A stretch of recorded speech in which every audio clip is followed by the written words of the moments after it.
eyes were riveted on Dombey.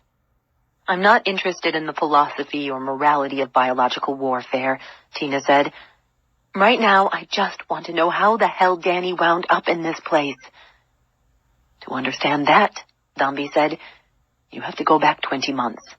It was around then that a Chinese scientist named Li Chen defected to the United States, carrying a diskette record of China's most important and dangerous new biological weapon in a decade. They call the stuff Wuhan-400 because it was developed at their rDNA labs outside of the city of Wuhan. And it was the 400th viable strain of man-made microorganisms created at that research center.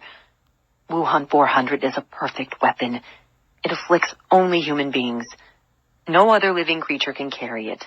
And like syphilis, Wuhan-400 can't survive outside a living human body for longer than a minute, which means it can't permanently contaminate objects or entire places the way anthrax and other virulent microorganisms can. And when the host expires, the Wuhan-400 within him perishes a short while later, as soon as the temperature of the corpse drops below 86 degrees Fahrenheit. Do you see the advantage of all this?" Tina was too busy with Danny to think about what Carl Dombey had said, but Elliot knew what the scientist meant.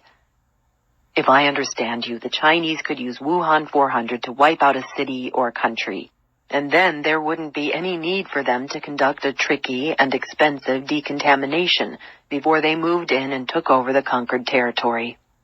"Exactly," Dombey said, "and Wuhan-400 has other equally important advantages over most biological agents. For one thing, you can become an infectious carrier only 4 hours after coming into contact with the virus. That's an incredibly short incubation period. Once infected, no one lives more than 24 hours. Most die in 12. It's worse than the Ebola virus in Africa, infinitely worse. Wuhan-400's kill rate is 100%. No one is supposed to survive. The Chinese tested it on God knows how many political prisoners. They were never able to find an antibody or an antibiotic that was effective against it. The virus migrates to the brainstem, and there it begins secreting a toxin that literally eats away brain tissue like battery acid dissolving cheesecloth. It destroys the part of the brain that controls all of the body's automatic functions. The victim simply ceases to have a pulse, functioning organs, or any urge to breathe. And that's the disease Danny survived, Elliot said. "Yes," Dombey said. "As far as we know, he's the only one who ever has."